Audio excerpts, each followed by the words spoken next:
What if there was a card trick that went like this? A card is selected and remembered by a spectator. You know, just like any other standard card trick. But then it's shuffled into the deck.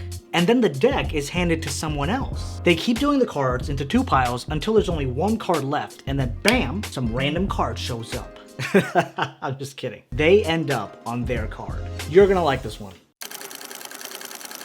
What up, crew? It is Magic Monday, and this is your place to learn magic, master your performance, and captivate audiences. So this is a beautiful self-working card trick where your performance really sells the effect. However, in my version of the trick, I kind of stepped up the difficulty, so I'm going to be sharing with you the easy version and the hard version. By hard, I mean like intermediate. That being said, make sure to smash that like button, hit subscribe, grab your favorite deck of playing cards, and now, let's do it. Alright, yo, so check this out. For those of you who are curious, today we're going to be using the OPC Roasters playing cards. And the link to them will be in the description if you want to actually go ahead and check them out. Give the deck a bit of a shuffle like this, maybe a bit of shuffle like this, and we always end with, boom, a cut.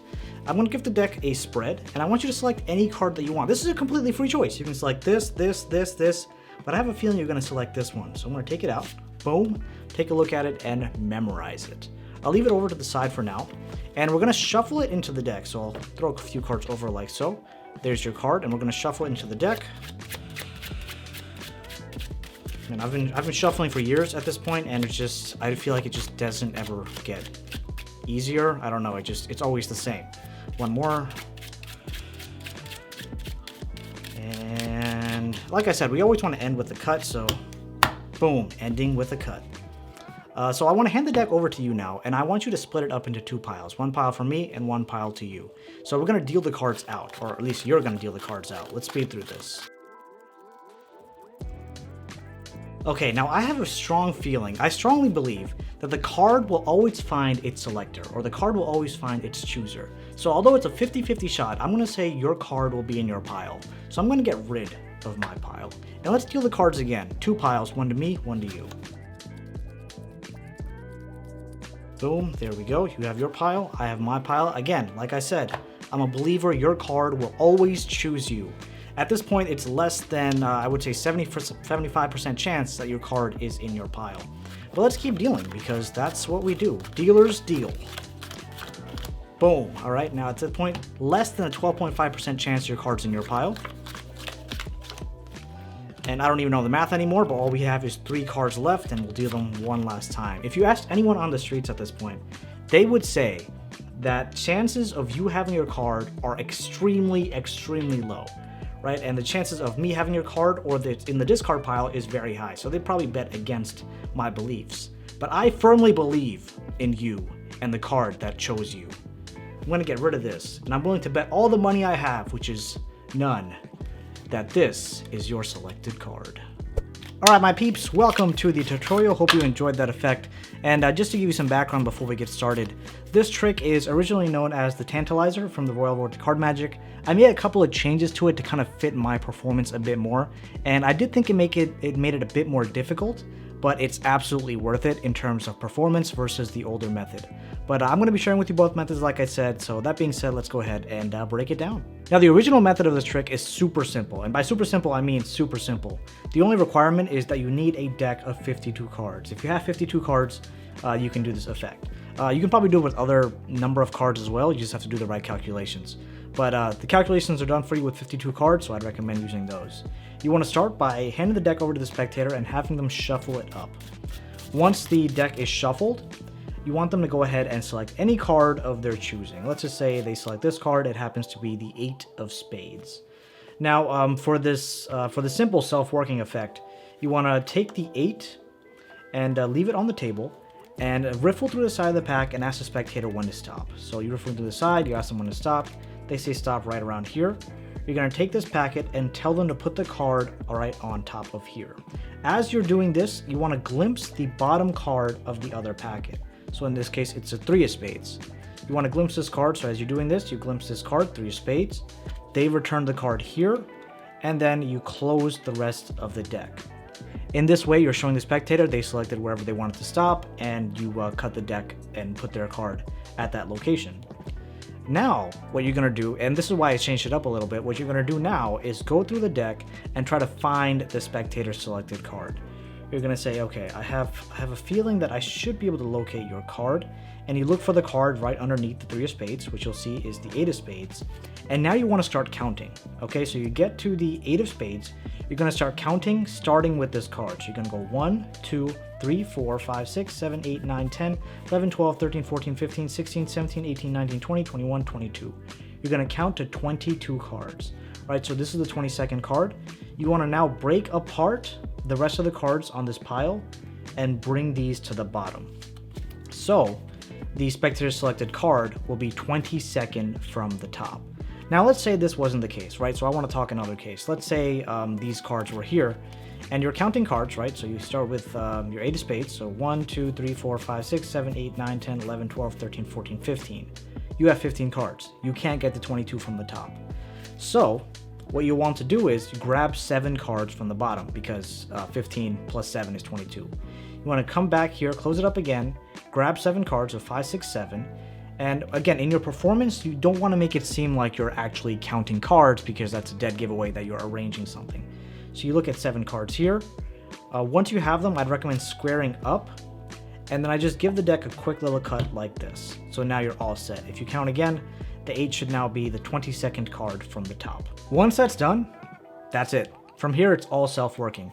The way that I like to do my performance, and this is what I need to talk about, the way that I like to do my performance from here is hand the deck over to the spectator, because if you have the deck and you're dealing, the spectator is going to get very bored. Hand the deck to the spectator and ask them to deal 1 card to you and 1 card to themselves, and continue dealing until the whole deck is done.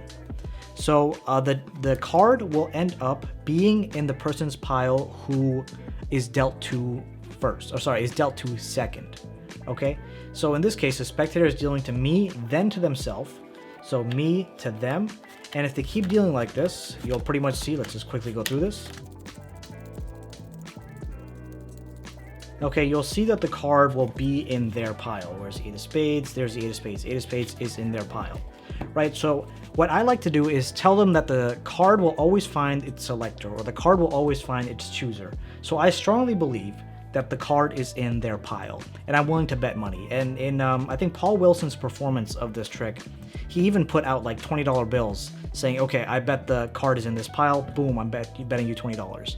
And if they want to bet, that's fine. It's just they're gonna lose their money, so maybe. But now the only thing is, as you continue dealing the rest of the deck, you want to make sure they always deal to you first, or that's gonna mess up where the card will end up being. So they deal to you first in this case. Let's just go through the whole deck. Again, get rid of this. And you're always telling them on the story that the card is finding them. And I also like to talk a little bit about percentages when it comes to probability, because it just makes it feel like, oh wow, the chances of that happening are astronomically low. You're gonna keep going, 3 cards left, you, them, you, boom, and there you have the 8 of spades. Pure magic, purely self-working. Now here is where I had a bit more fun with this effect. I wanted to see how I can get the card to the 22nd position from the top without looking at the cards and making it seem suspicious. Because nowadays, if anyone looks at the card, people are immediately like, hey, you're doing some kind of cheating. That's wrong. So what I like to do is have them select out a card as per the usual. And in this case, they have the King of Diamonds, right? And I start doing the overhand shuffle, toss a very low number of cards over, maybe like 10 to 15, if even that. Let's say around 10 cards. And we take the spectator selected card and leave it on top of this pile. Now you you need to kind of master the overhand shuffle at this point. And if you do want to learn how to master the overhand shuffle, I do have a mini masterclass on it. You can go ahead and check it out. But you're going to count over 10 cards on top of this card. So I go ahead, 1, 2, 3, 4, 5, 6, 7, 8, 9, 10. Then I push this card back, shuffle over the rest of these cards like this. And now you can see I made a break here, or an in-jog here. I come down and forward, throw the rest of these cards over. I kind of shuffle these cards over like normal. When I get to this break, I throw these cards over. Okay? At this point, the card is now, I believe, 11th from the top. So 1, 2, 3, 4, 5, 6, 7, 8, 9, 10, 11. You can see the King of Diamonds is 11th from the top. You want to now shuffle over, how many more cards? You want to shuffle over 11 more cards. So you want to make sure you throw over at least 11 cards. So I let a good chunk of cards fall over at this time. So So you want to ensure the king of diamonds is here. Then you count 11 cards. 1, 2, 3, 4, 5, 6, 7, 8, 9, 10, 11. Pull this back like we did last time. Give it a bit more of a shuffle. Now I feel like since I've done this overhand shuffle a lot, I say I like to end it with a cut. So I readjust my grip here, push down and forward. This way I can get that break right over there. And I give the deck a cut. If we take a look now, we'll have the card at the 1, 2, 3, 4, 5, 6, 7, 8, 9, 10, 11, 12, 13, 14, 15, 16, 17, 18, 19, 20, 21, 22nd position from the top. And then here you can pretty much proceed exactly like we did in the beginning. Let me know what you thought of my version of this trick down in the comments below. Did you think it was hard? Did you think it was easy? Somewhere in between? Let me know. And for more self-working card tricks, you can click on this video right here. I'm sure you'll be satisfied. Love you guys. Thanks so much for watching. Have a great day ahead, and I hope to see you in that video or my Patreon. That would be awesome.